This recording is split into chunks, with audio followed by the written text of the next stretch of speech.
탁신모입니다. 오늘은 어반 스케치도 그렇고 그 다음에 수채화에서도 가장 많이 그려지는 길 그림을 한번 그려보겠습니다. 사실 길은 우리 평상시에서도 풍경화나 이런 데서도 많이 보여지는 그림이고, 그 다음에 어떻게 표현하는 방법에 있어서는 다양하게 작가들에 의해서도 많이 표현되고 있습니다. 그러나 이제 제가 이제 많이 하는 어반 스케치 상황에서는 이 길이라는 존재가 굉장히 그 구도상에서 화면에서도 분할을 하는 데 있어서 중요한 위치도 되고, 그 다음에 표현에 있어서 길이 잘못 표현되면 전반적으로 전체 그림이 탁해지거나 아니면 또 맑아지거나 하는 여러 가지 습성들이 있습니다. 예, 오늘 여기는 제가 스케치 상에서 보면 절반 정도의 위치에다가 수평을 놓습니다. 사실 제가 이제 그 개인전 때도 종종 이런 그 주제가 많이 그려졌던 그 소재이긴 한데요. 사실 길이 길 위에 있으면 굉장히 편해지는 느낌은 있습니다. 그러니까 길을 사이드에서 그리는 것보다는 길을 이렇게 측면 쪽에서 그리면 정면에서 그리면 굉장히 편해지는 그림 위치가 있는데, 제가 이제 이렇게 가운데 놓고 이렇게 스케치를 했습니다. 그래서 오늘은 길 위에 풀이 이렇게 있는 부분들하고, 그 다음에 길 가장자리 부분들에서 밝은 부분, 즉 말해서 잡초폰이 없는 부분들이 어떤 식으로 표현되는지 한번 보도록 하겠습니다. 제가 일반적으로 오늘 그 쓰여지는 어떤 그 붓하고 팔레트는 지난번에 그 팔레트에 대해서 설명했을 때의 그 붓과 같이 이렇게 사용되는 겁니다. 그래서 요 정도에서 오늘 요 팔레트를 오늘 좀 활용하도록 하겠습니다. 자, 먼저 그 주제가 길일 경우에는 반드시 뒤쪽 부분을 좀 어둡게 먼저 해 놓으세요. 자, 한번 해 보겠습니다. 뒤쪽 부분을 이렇게, 자, 뭐 이거는 너무 어렵게 할 필요는 없고요. 지금 오늘의 표현은 실상은 뭐 하늘이 아니고 길이기 때문에 길이라는 개념을 좀 이렇게 좀 더 눈에 띄게 하기 위해서 이렇게 뒷부분을 좀 더 강조를 하고 시작하겠습니다. 길은 굉장히 쉽기도 하고요. 또 어떤 부분들은 굉장히 어렵게 또 생각하는 부분도 있습니다. 그래서 뒷부분을 이렇게 좀 이렇게 어둡게 좀 하고요. 그 다음에 이제 길이 가지고 있는 특징 중에 하나가 밝은 부분이 있고, 그 다음에 이제 뭐 이렇게 이제 잡초가 있는 부분, 그 다음에 가장자리 부분들이 이렇게 나눠지겠죠. 자, 가장자리 부분들을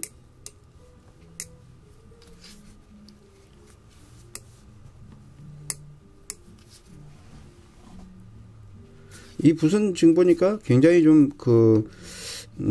촉이 굉장히 길어서 굉장히 표현하기가 좀 쉽습니다. 좀 그래서 이런 거는 훨씬 더 쓸 때도 좀 용이할 것 같네요. 자, 양쪽 부분을 이렇게 어둡게 하고요. 근데 주제를 표현할 때 하나의 좀 그릴 때의 팁이라고 한다면, 절대 그 가장자리 부분을 누르면서 그림이 이 가운데 부분이 어두워지면 안 됩니다. 그래서 이제 이런 부분들은 이렇게 주되 이 부분들이 어두워지면 안 되는 거니까, 그러면 조금 더 강조를 해도 되겠죠. 자, 여기에서 블루에다가 이렇게 쇳그린이나 이런 것들을 좀 더 넣으면 좀 더 강조가 되겠죠. 하고 윗부분들을 강조하고 밑에 부분을 좀 너무 강조하지 않는 게 좀 좋겠습니다. 그래야지 윗부분이 너무 강조가 똑같아지면 좀 지저분해지겠죠. 자, 이렇게 놓고, 그 다음에 이제 밑에 부분은 똑같은 이 풀이라고 하지만 너무 거칠게 하는 것보다는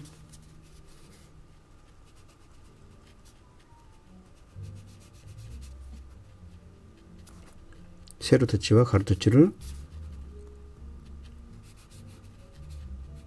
반복해서 넣되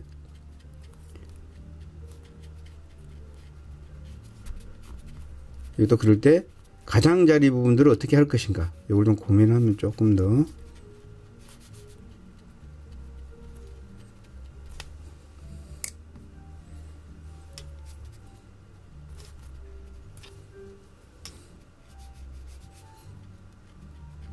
특히 야외에서 그림을 그릴 때는 좀 너무 물이 많지 않게끔 해주시는 것도 하나의 요령이 있습니다.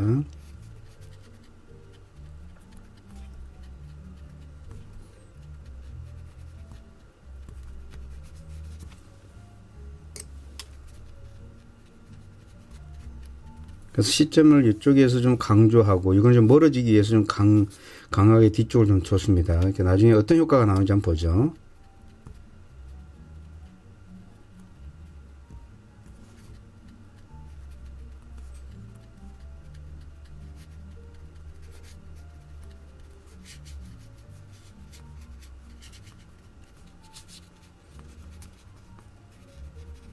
앞쪽은 우리 뭐 동양에서 파묵법처럼 거칠게 해줘도 상관없습니다. 왜냐면 어차피 여기는 터치에 의해서 정리되는 건 아니니까.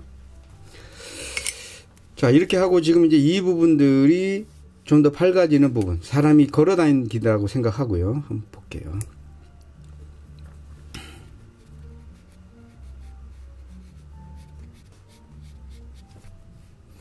제가 주로 수평 터치를 많이 쓰는 이유가 길이 수직선을 많이 쓰다 보면 좀 약간 너무 긴장이 되겠죠. 좀 평온한 느낌이 안 오고. 자, 이렇게 하고 그 다음에 조금 더 강한 그린으로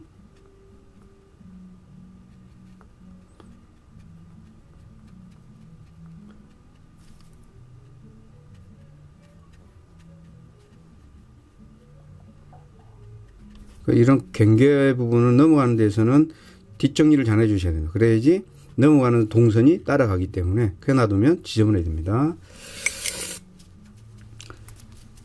자, 우리 뭐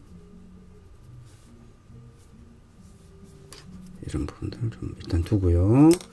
그 다음에 제가 붓을 좀 작은 거를 뒀습니다. 이거는 이제 왜 작은 걸 뒀냐면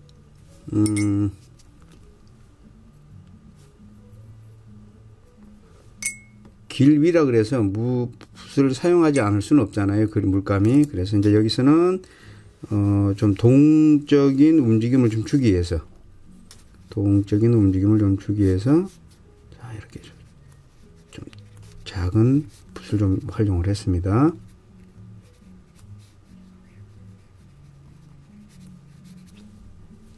여기도 마찬가지. 그러면 이제 길을 따라 동새도 생기고,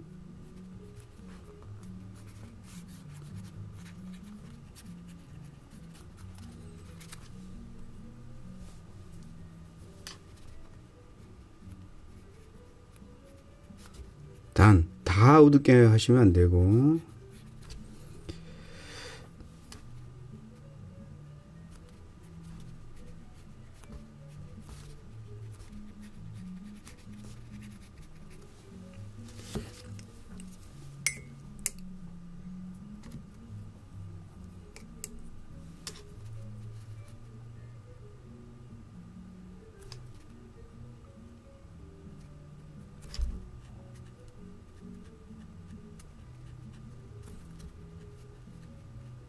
그래서 몽땅 어둡게 해주는 것보다는 붓끝을 이용을 해서 이런 부분들을 이렇게 주시면 되겠습니다. 여기도 흙이나 이런 것들이 좀 있으면 더 좋겠죠. 같이 그냥 있는 것보다는. 그래서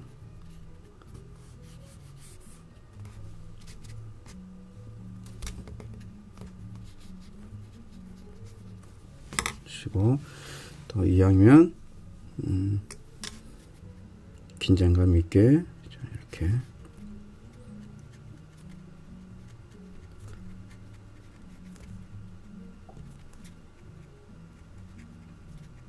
보시면, 대신 아까 제가 어둡게 했던 부분은 그 부분들이 조금 강조가 되지 않으면 이렇게 눈의 시선을 잡지를 못한다는 좀 단점이 있으니까 이 부분을 조금 더 이렇게 두면 좋겠습니다. 이렇게 해주고, 또 그 다음에 또 이런 길에는 또 살짝 또 이름 모를 꽃도 좀 피어 있겠죠. 그러면 뭐 이런 것들은 좀 이렇게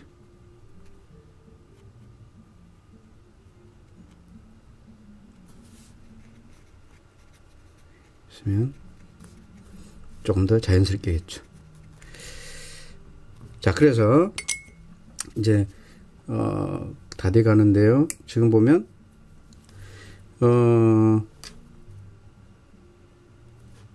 길이 보여지는 부분이, 자, 길이 보여지는 부분이 제가 밝게 이렇게 처리했습니다. 밝게 처리했고, 그 다음에 이런 부분은 제가 조금 더 긴장 있게 이렇게 터치를 이렇게 동세가 느껴지도록 이렇게 줬습니다. 그러니까 움직임이 있도록. 단, 아까 제가 이야기했듯이 이쪽 부분이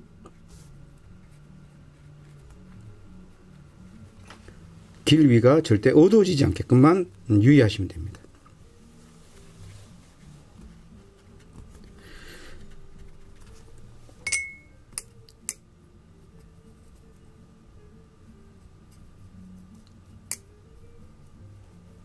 그래서 여기서 큰 언덕도 좀 이렇게 있으면 이제 거의 완성이 됩니다.